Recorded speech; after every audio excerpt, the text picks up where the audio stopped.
तो अमीरों का भी खत्म नहीं हुआ है अमीर प्रॉब्लम। पहले तो उन्होंने सारे मजे मार लिए, सारे रिसोर्सेज उनके पास हैं, टैक्स भी कम देंगे, उसके बावजूद भी अमीर साहब को, जो अमीर लोग हैं भारत के, उन्हें मजा नहीं आ रहा देश के अंदर।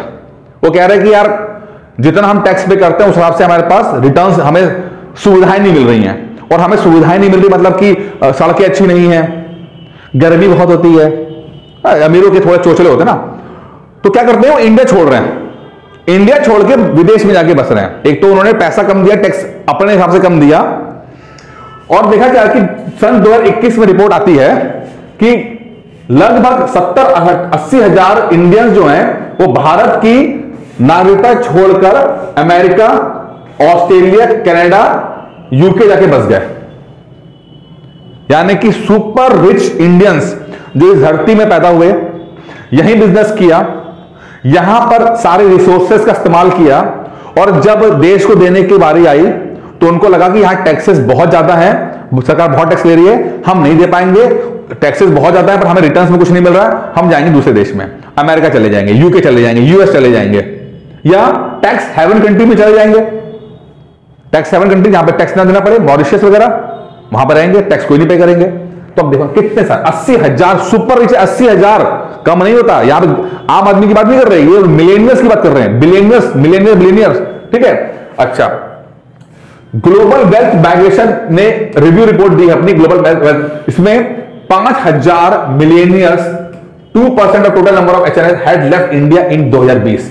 यानी कि 5000 इंडियन जो कि हाई मतलब high net income, high net income, super rich, इसे क्या बोलते हैं, सुपर रिच, लगभग 5000 सुपर रिच लोगों ने भारत को छोड़ा है। यानी कि आप देख लो कि क्या हो रहा है। समझ में आ रहा है आपको, गहराई समझ में आ रही है। मैं ये नहीं कह रहा कि आंकड़े बिल्कुल दुरुस्त होंगे, रिपोर्ट अपने प्रोपेगेंडा रखते हैं, लेकिन मैं आपको एक ओवरव्यू तो मिल ही रहा है आपको। अब कहते हैं कि करना क्या चाहिए, तो इस रिपोर्ट ने रिकमेंडेशन भी दिया है, सरकार को रिकमेंडेशन दिया है अपनी तरफ से। आप चाहो तो कुछ पॉइंट्स ले सकते हो जो कि लेने चाहिए। पहला बात बोलता है कि भाई देखो, पहला ना ये जो टैक्स सिस्टम है इसको खत्म करो, ये जो टैक्स सिस्टम है उसे खत्म करके प्रोग्रेसिव टैक्स मेजर्स लगाओ।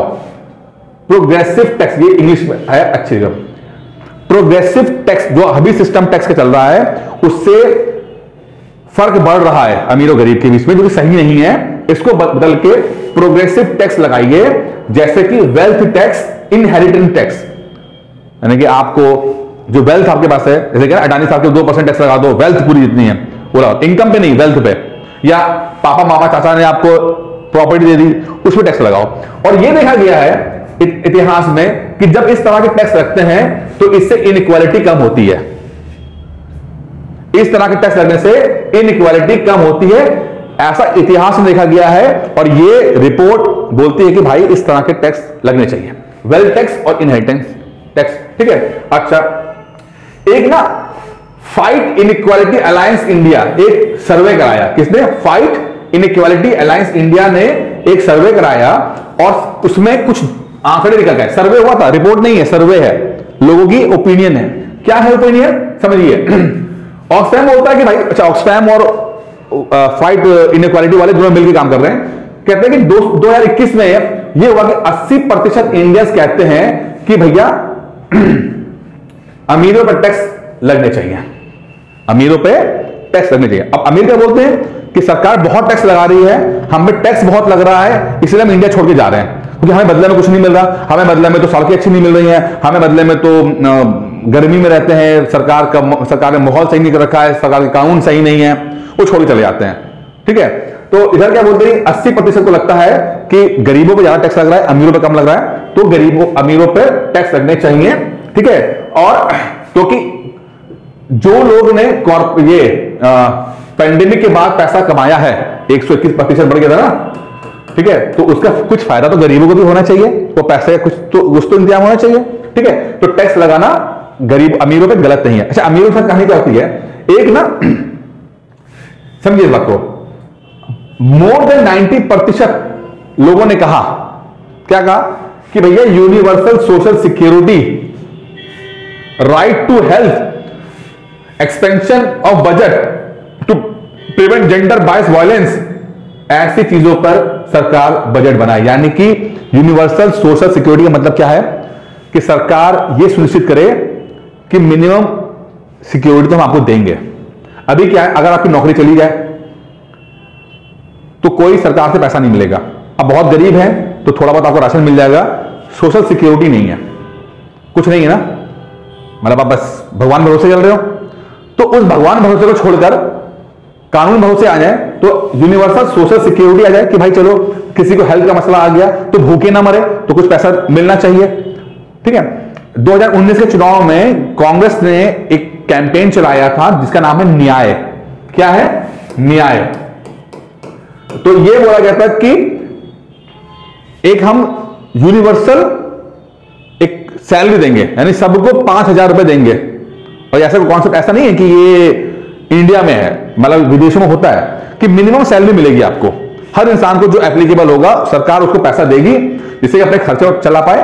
और वो पैसा जो है सरकार लोगों के माध्यम से इकोनॉमी में लेकर आएगी, जिससे इकोनॉमी और अच्छी रन करेगी, क्योंकि लोगों को पैसा आएगा तो लोग जरूरत की चीजें खरीदेंगे, इकोनॉमी चलेगी बेहतर तरीके से। ऐसा विदेशों में होता है। ठीक है, अभी अलग बात है कांग्रेस हार गई। ठीक है, और इसको जो है वो अभिषेक बैनर्जी जिनको नोबेल मिला था इकोनॉमिस्ट, उन्होंने ही इसको प्रपोज किया था। चलिए, तो दूसरा है कि राइट टू हेल्थ, भाई अच्छे हॉस्पिटल होने चाहिए। और क्योंकि एक आम आदमी पर या तो हेल्थ या तो एजुकेशन, दो ही का सबसे ज्यादा खर्चा होता है, और दोनों का सरकार उठा ले तो कितनी अच्छी बात है।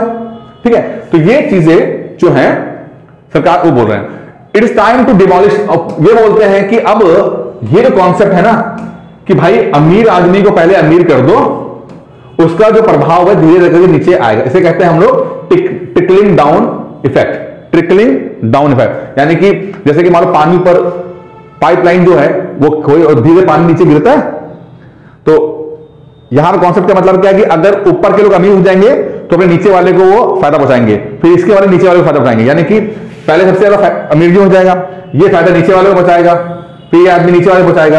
इस तरह का होता है ट्रिकलिंग डाउन इफेक्ट कहते हैं। और हमेशा हमने सोचा कि अगर कुछ लोग अमीर हो जाते हैं तो वो बिजनेस करेंगे, फैक्ट्रीज लगाएंगे, और उस फैक्ट्री से बाकी को काम मिलेगा और धीरे धीरे ऐसे लोग अमीर होंगे। लेकिन आंकड़े शो करते हैं कि 80 सालों के बाद भी ये थ्योरी सही साबित नहीं हुई है। इसलिए अभी भी इतनी ज्यादा इनइक्वालिटी है। इस कॉन्सेप्ट को खत्म करने का वक्त आ गया है और सुपर रिस्पेक्ट टैक्स लगाने का समय आ गया है। लगाओ सुपर टैक्स इनके ऊपर, क्योंकि सबसे ज्यादा रिसोर्सेज का फायदा भी इन्होंने उठाया है। ठीक है, और ये टैक्स से बच जाते हैं। ठीक है, इससे ही जो है इनइक्वालिटी कम होगी और डेमोक्रेसी बचेगी। ठीक है, तो ये कुल कुछ पॉइंट्स थे जो ऑक्सफैम ने बोले हैं।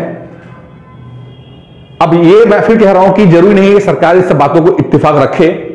ठीक है, आपको थोड़ा सा आइडिया रखना है। जो आंकड़े इकट्ठे यहां पे हुए हैं उसको आप स्मार्टली यूज कर सकते हो, स्मार्टली यूज कर सकते हो। ठीक है, सरकार से हमें मतलब नहीं है, हमें एग्जाम से मतलब है कि आप इन आंकड़ों को स्मार्टली इस्तेमाल करो। जो ट्रिकलिंग डाउन इफेक्ट का कॉन्सेप्ट है उसको सही तरह इस्तेमाल करो, और जो सवाल एग्जाम में आएगा उसमें आप इसको यूज करो और अच्छे नंबर पाओ। बाकी दोस्तों इस वीडियो में इतना ही था। उम्मीद करता हूं वीडियो पसंद आया होगा। धन्यवाद।